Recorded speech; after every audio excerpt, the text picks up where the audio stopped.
ஒரு நாள் இளைஞன் ஒருவன் கடலுக்கு அருகில் இருந்த பாறையில் அமர்ந்து கடலையே பார்த்தவாறு யோசித்துக் கொண்டிருந்தானாம். அந்த நேரம் சரியாக மீனவன் ஒருவன் தன்னுடைய நண்பர்களுடன் சேர்ந்து கடலுக்குள் மீன் பிடிக்க படகை தயார் செய்து கொண்டிருந்தானாம். அப்பொழுது அந்த மீனவன் இந்த இளைஞனை பார்க்க அவன் அமர்ந்திருக்கும் இடமோ பலர் தற்கொலைக்கு முயற்சி செய்ய தேர்வு செய்யும் இடம். சந்தேகப்பட்ட மீனவன் இளைஞனிடம் பேச்சு கொடுத்து பார்த்தானாம். இருப்பினும் அந்த இளைஞன் எதையும் காதில் வாங்கிக் கொள்ளாமல் கடலையே வெறிக்க பார்த்து கொண்டிருந்தானாம். மீனவனுக்கு புரிந்துவிட்டது.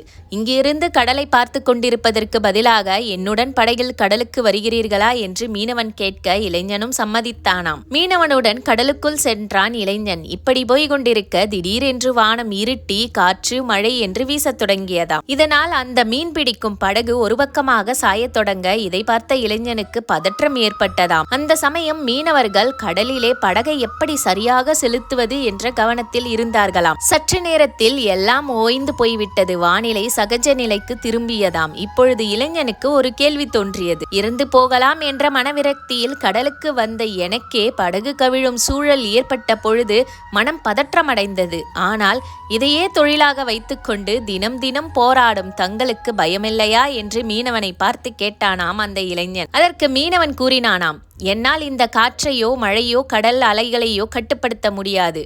ஆனால் என்னால் என்னுடைய படகை கட்டுப்படுத்த முடியும். தண்ணீரிலே விழுந்தால் என் மூச்சை கட்டுப்படுத்தி நீந்த முடியும். அதன் மூலமாக அந்த மோசமான சூழ்நிலையிலிருந்து என்னால் தப்பிக்க முடியும் என்று சொன்னாராம். இந்த கதையில் வருவது போலதான் நம்மால் கட்டுப்படுத்த முடிந்ததை சரியாக பயன்படுத்தினால் போதும். நம்மால் கட்டுப்படுத்த முடியாததை நினைத்து வருத்தப்பட தேவையில்லை.